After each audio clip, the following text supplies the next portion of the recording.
شادی جو ہے جتنی کم وسعت میں ہو سکے وہ کرنی چاہیے.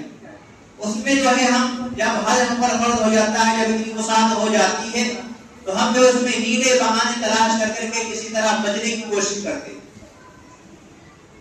اللہ کے نبی صلی اللہ علیہ وسلم نے جب حج فرض ہوا، حج کی فرضیت کے بعد اللہ تبارک و تعالیٰ کے نبی صلی اللہ علیہ وسلم نے اپنے صحابہ کرام کو خطاب کیا، تقریر کی، بیان کیا. اور اللہ کے نبی صلی اللہ علیہ وسلم نے اپنے صحابہ کرام کو جب بتلایا کہ تم پر جو ہے حج فرض ہو گیا، حج فرض ہو گیا، تو لہٰذا آپ لوگوں کو چاہیے کہ اس کی طرف حج کریں، اس کی طرف جائیں. تو ان میں سے ایک صحابی رضی اللہ عنہ کھڑے ہوئے اور انہوں نے کہا کہ اللہ کے نبی، کیا زندگی میں یعنی ایک بار کرنے کے بعد ہر سال جو ہے حج کرنا فرض ہے؟ اللہ کے نبی صلی اللہ علیہ وسلم خاموش ہے، آپ نے کوئی جواب نہیں دیا. پھر وہ صحابی کھڑے ہوئے اور پوچھے کہ اللہ کے نبی بتائیے، کیا ہر سال حج کرنا فرض ہے؟ پھر اللہ کے نبی صلی اللہ علیہ وسلم خاموش رہے. پھر انہوں نے سوال کیا کہ اللہ کے نبی، کیا ہر سال حج فرض ہے؟ اللہ کے نبی صلی اللہ علیہ وسلم نے فرمایا کہ تم سے پہلے جتنی امتیں تھیں ان کو ہلاکت اسی وجہ سے ہوئی کہ وہ اپنے انبیاء علیہ السلام سے بہت زیادہ سوال جواب کرتے، اور ان سوال جواب کے کرنے کی وجہ سے اگر میں یہ کہہ دیتا کہ ہاں ہر سال فرض ہے تو تم پر جو ہے ہر سال حج کرنا فرض ہو جاتا. لہٰذا میں اسی وجہ سے خاموش رہا تاکہ یہ بتانا مقصود ہو کہ زندگی میں صرف ایک بار جو حج فرض ہے. اور یہی ہوا کہ پہلی امتیں جتنی آئی ہیں ان کی امتیں اپنے نبیوں سے بہت زیادہ سوال کیا کرتی، اور اللہ تبارک و تعالیٰ سوال کرنے کی وجہ سے اتنے احکام کے اوپر نازل کرتا رہتا ہے اور وہ احکام کو پورا نہیں کر پاتے. اسی وجہ سے اللہ کے نبی صلی اللہ علیہ وسلم نے فرمایا کہ انبیاء علیہ السلام سے زیادہ جب کوئی انبیاء یا کوئی رسول آپ سے باتیں کرے تو زیادہ سوال نہیں کرنا چاہیے، کیونکہ نبی کا جواب جو ہے وہ ضروری بن جاتا ہے، فرض بن جاتا ہے، اور پھر تم اس کو کر سکو یا نہ کر سکو. کوئی وسعت رکھتا ہے کرنے کی نہیں کر سکتا ہے، کوئی وسعت رکھتا ہے کر سکتا ہے. تو اللہ کے نبی صلی اللہ علیہ وسلم نے فرمایا کہ حج جو ہے زندگی میں ایک مرتبہ ہو، باقی دفعہ جو حج کرتا رہے وہ نفل رہے.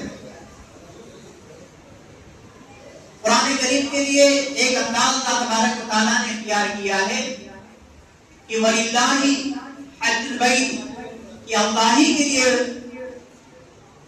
حج کرنا جو ہے فرض ہے.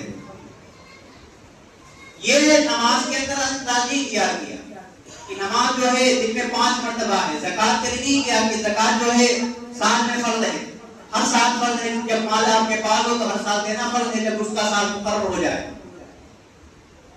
اور روزے رکھنا آپ کے اوپر ہر سال فرض ہے. تو حج کے لیے جو اختیار کیا ہے کہ اللہ ہی کے لیے حج کرنا ہے، یہ اس وجہ سے ہے کہ آدمی جو حج کرتا ہے شہر کے اندر گنے چنے لوگ 10-15 لوگ حج کے لیے جاتے ہیں، تو اس میں جو ہے آدمی کے اندر تکبر آنے کا امکان ہوتا ہے، تکبر آنے کا امکان ہوتا ہے. اسی لیے علماء نے، فقہاء نے یہ لکھا ہے کہ حج اور عمرہ کرنے والے کے لیے جو پہلے دعوت کیا کرتے ہیں وہ مکروہ، اس کے ذریعے گھمنڈ آ جایا کرتا ہے دل کے اندر، اور جب آدمی حج کر کے آتا ہے تو اس کے اسی القاب سے نوازا بھی جاتا ہے کہ حاجی صاحب آ گئے. تو اس کے اندر جو ہے ایک گھمنڈ آنے کا اشتباہ ہے کہ آدمی کے اندر گھمنڈ آ سکتا ہے. اسی لیے ایک اختیار کیا کہ اللہ ہی کے لیے حج کرتے ہیں. اب زندگی کے اندر ایک ہی بار اللہ تبارک و تعالیٰ نے حج کو فرض کیا ہے. اب اگر ہمارے اندر تکبر اور گھمنڈ آ گیا کہ ہم حج کرنے جا رہے ہیں، لوگ ہمیں کہیں گے کہ بڑا مالدار ہے اور یہ حج کر کے آیا ہے تو اس کا حج پر بیکار ہو گیا، حج اس کا بیکار ہو گیا. اب وہ زندگی بھر کرتا رہے کیونکہ فرض جو ہے اس کے ذمہ ساخت ہو گیا. اب جتنے جو حج کرے گا سب نفلی حجی اس کے ذمہ آئیں گے اور فرضیت اس کے ذمہ سے ثابت ہو گئی. اللہ کے نبی صلی اللہ علیہ وسلم نے فرمایا کہ جو شخص حج کرنے کی طاقت رکھتا ہو اور وہ اپنی زندگی کے اندر حج نہ کر سکا اور وہ مر گیا، تو اللہ کے نبی صلی اللہ علیہ وسلم نے اس کے لیے فتویٰ کی ہے کہ وہ چاہے وہ یہودی ہو کر مرے یا نصارانہ ہو کر، نصاری ہو کر مرے. کیونکہ یہودی اور نصرانی لوگ حج نہیں کیا کرتے تھے. یہودی اور نصرانی حج نہیں کیا کرتے. یہ لوگ نمازیں تو پڑھتے ہیں لیکن حج نہیں کیا کرتے. اور نماز کے اندر آیا ہے کہ نمازیں پڑھو تاکہ مشرکین کے درمیان آپ کا فرق ہو سکے.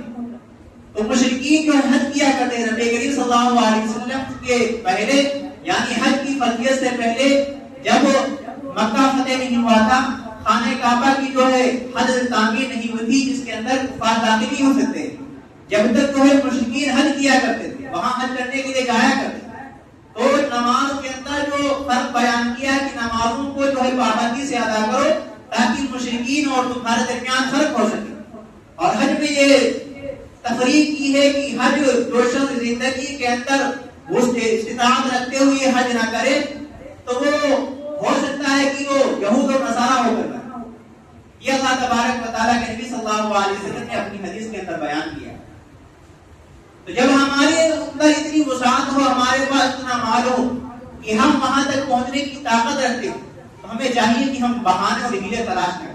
اللہ تبارک و تعالیٰ نے مال دیا ہے, اس مال کو جس چیز کے لیے خرچ کرنے کے لیے کہا ہے وہ ہمیں خرچ کرنا چاہیے. اللہ کے نبی صلی اللہ علیہ وسلم نے فرمایا ہے کہ حج کرنا مالداری کو بڑھاتا ہے, زینا کو بڑھاتا ہے, اور سفر کرنا تندرستی کو بڑھاتا ہے. تو ہمارا یہ خیال ہے کہ ہم لوگ یہ سمجھتے ہیں کہ اگر ہم حج کریں گے, آج کے زمانے میں 4.5 یا 5 لاکھ کا خرچ ہوتا ہے, کہ اگر ہمارا اتنا پیسہ لگ جائے گا تو ہم جو ہے برباد ہو جائیں گے, اور ہماری زندگی سے جو مال ہم نے زندگی میں اکٹھا کیا وہ نکل جائے گا, ہماری جو ہے اولادیں بھی تباہ ہو جائے گی, ہم بھی تباہ ہو جائیں گے. یہ آدمی تصور کرتا ہے. اللہ کے نبی صلی اللہ علیہ وسلم نے جو بات کہی ہے وہ حق ہے, وہ سچ ہے, اور ہم سب کا اس پر ایمان ہے. اللہ کے نبی صلی اللہ علیہ وسلم نے فرمایا ہے کہ حج کرنا جو ہے زنا کو بڑھاتا ہے, مالداری کو بڑھاتا ہے, اور سفر کرنا, حج کے لیے سفر کرنا تندرستی کو بڑھاتا ہے. اور حج کرنے کے والے کے لیے اللہ تبارک و تعالیٰ نے یہ ثواب رکھا ہے کہ جو شخص حج مبرور کرے, اللہ تبارک و تعالیٰ حج کرنے کے بعد اس کو واپس لوٹاتا ہے, جیسے ایسے واپس لوٹاتا ہے جیسے ابھی وہ ماں کے پیٹ سے جنا ہو. ابھی وہ ماں کے پیٹ سے جنا ہو, یعنی وہ ایسا پاک اور صاف, گناہوں سے پاک صاف ہو کر آتا ہے جس طرح آج کا بچہ پیدا ہوا ہے گناہوں سے پاک صاف ہے, اسی طرح وہ حاجی جو ہے گناہوں سے پاک صاف ہوتا ہے. لیکن گناہ وہ کیسے ہوں گے؟ جو صغیرہ گناہ ہوں گے. لیکن جن کا ہم نے حد مار رکھا ہوگا وہ ہم پہ سے ثابت نہیں ہوگا. جن کی ہم نے زمینیں ہڑپ رکھی ہوں گی وہ ہم پر سے ثابت نہیں ہوگا جب تک کہ ہم ان سے معافی تلافی نہ کر لیں, جب تک کہ ہم ان کا حق ادا نہ کر دیں, جب تک جو ہے ہمارے اوپر یہ ہے ثابت جو گناہ ہم سے ثابت نہیں ہوا. شہید کے بارے میں آتا ہے کہ شہید کا جو ہے زمین پر خون گرنے سے پہلے اس کے گناہوں کے اللہ تبارک و تعالیٰ معاف کر دیتا, لیکن جو حقوق العباد ہوا کرتے ہیں اللہ تبارک و تعالیٰ کو معاف نہیں کرتا. یعنی ہم نے کسی کے چیز غصب کر رکھی ہے, ہم نے کسی کو پریشان کر رکھا ہے, ہم نے کسی کو تکلیف دے رکھی ہے, تو جب تک ہم اسے معافی تلافی نہیں کر لیں گے تب تک ہمارے اوپر سے اس کے گناہ ثابت نہیں ہوگی, اس کا حق ہمارے اوپر برابر جاری رہے گا. اسی وجہ سے ہم نے دیکھا ہے عام طور سے کہ آدمی حج کرنے کے لیے آتا ہے تو سب سے خوشامد درآمد کرتا ہے کہ بھائی گناہ جو ہم سے غلطیاں ہو گئی معاف کر دے, ہم سے جو ہے جو غلطی ہو گئی ہمیں معاف کر دے, یہ ساری چیزیں کرتا ہے. اور آج کل حجاج جو حج کے لیے جاتے ہیں ان کے لیے دعوت کا بھی انتظام کیا جاتا ہے. وہ کس وجہ سے دعوت کا انتظام کیا جاتا ہے کہ اگر ہم دعوت کا انتظام کریں گے تبھی ہمیں آگے کے جو ہے واپس کھجور اور پانی ملے گا, ورنہ ہمیں کھجور پانی نہیں ملے گا. اس اعتبار سے بھی دعوت کی جاتی ہے.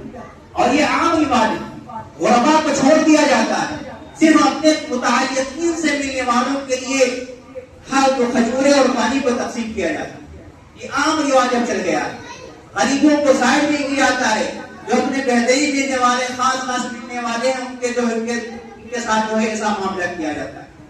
اللہ تبارک و تعالیٰ نے جو ہمیں حج کی وسعت و طاقت دی ہے تو ہمیں چاہیے کہ ہم حج کو ادا کریں, اور جو اللہ تبارک و تعالیٰ نے ہمارے اوپر فرض کیا ہے اس فرضیت سے ہم گوش ہو جائیں.